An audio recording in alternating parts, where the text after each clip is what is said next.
This time of year has always been a time of year that's gotten me excited. I know when I was younger growing up, I was always excited to go back to school. Now this year, for the first time in 25 years, I'm excited to not have to go to school for the first time ever.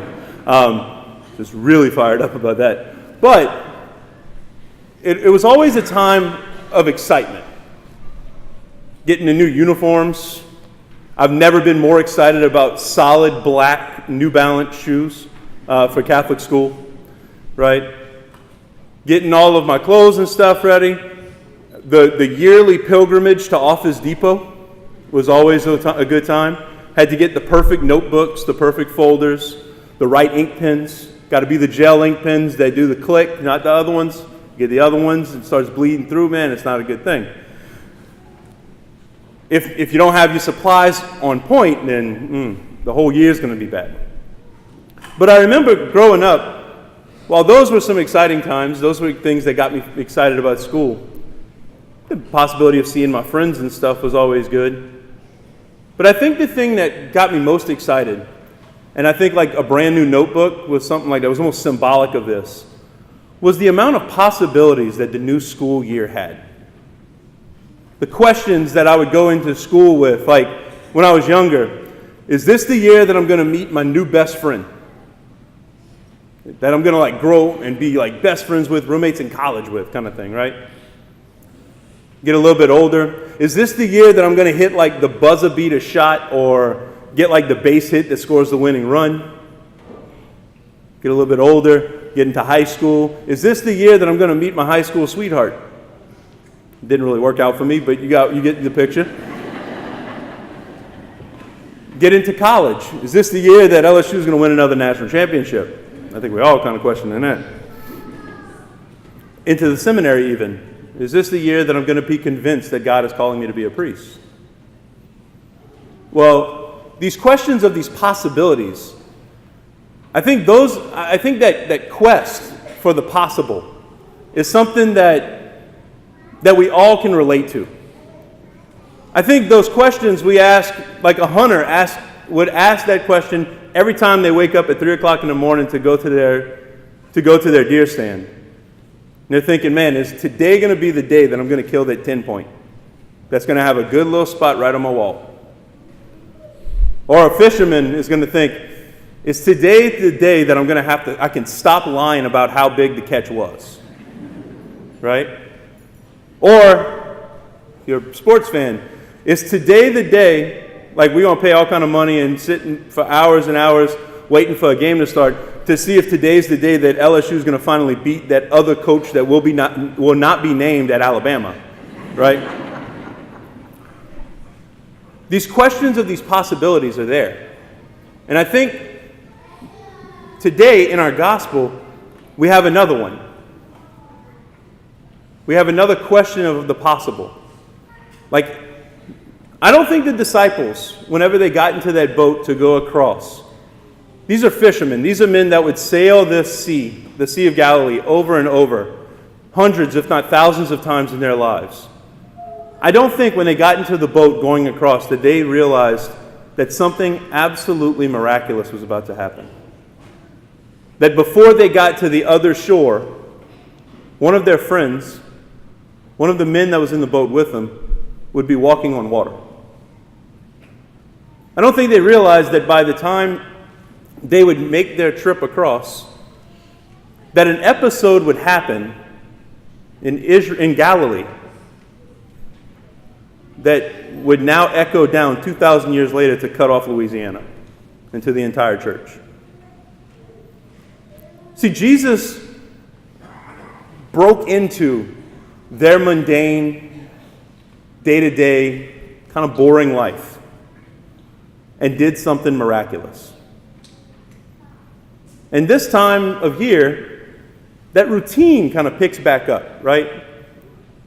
We're not worried about babysitters and summer camps. Now it's school's back in session. All's right in the world. The routine has kind of picks back up this time of year and is going to extend all the way through May. That routine Sometimes that routine can be a blessing and be a place of, I know exactly what I need to do next. But other times it can almost become a rut, where we ignore the things going on around us. My question is, like the disciples, are we approaching the routine? Are we approaching the beginning of school? Are we approaching this as okay, good, I'm back, and fall right back into the same old ruts? Are we aware and ready to let Jesus work in the routine? To break into our day-to-day and have an encounter with us? See, because the Lord wants to work in the day-to-day mundane details of life. That's the life of a saint. That's the life that we're all called to as Christians. That we would be so aware of God's love, that we'd be in such good relationship and deep relationship with Him, that our day-to-day, mundane, boring details of life would even be transformed. Like loving God first and being in a deep relationship with Him changes the way that we relate to our spouse, to our children. It changes the way that we approach our jobs.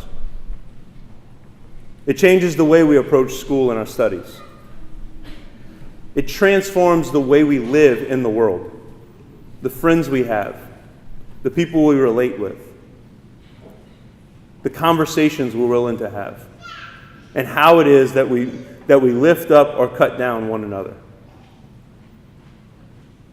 See, Jesus is inviting us, I think, today into a deeper relationship with Him.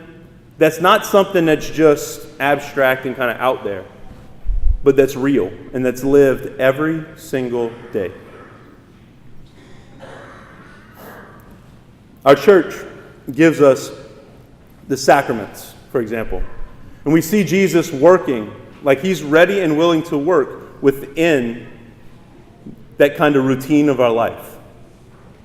Every week when we go to Mass, that Mass, whichever one is yours, sitting in your pew, right? Jesus is ready to work even there, where He, body, blood, soul, and divinity, is offered to each one of us. Where we receive Him, we're fed with Him, His body and blood, so that we can be strengthened in our mission to the world, to our culture, to our families, to our schools, to that one person who needs to hear Jesus' name. The other place that we hear that Jesus is inviting us into a deep relationship in the mundane, in the kind of boring details, is in our personal prayer. Today in our first reading, we hear Elijah looking for the presence of God. He's searching for the presence of God. He's hiding in a cave, and there's this earthquake, but God's not in the earthquake. And there's a wind, but God's not in the wind. And there's a blazing fire, but God's not in the fire. God's not in the theatrics. His presence isn't in all the theatrics. But where does he find God's voice? In the quiet whisper. In our day-to-day life, in our mundane, boring details of life, right? Where is it that we have a space of silence to let God speak?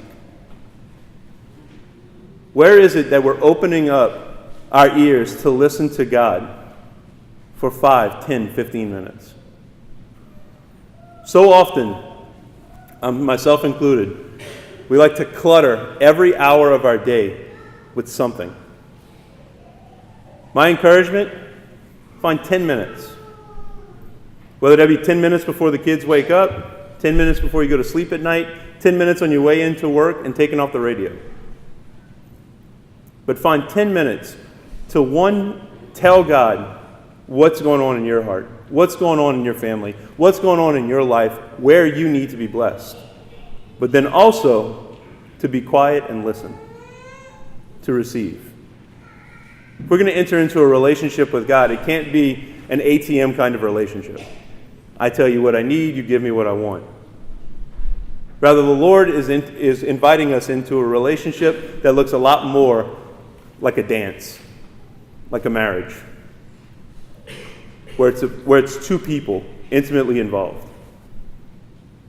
During this week, as this new routine of the school year starts, my encouragement is find that time. Carve it out. Because just like Jesus is profoundly present in the sacrament of the altar, just like Jesus and God's mercy is profoundly present in the confessional, the Lord wants to be profoundly present in your mundane details of life. The uninteresting stuff. The stuff that just kind of has to happen. The Lord wants to work even there. This is the life of a saint, doing all for the love of God. Like God is calling every one of us here.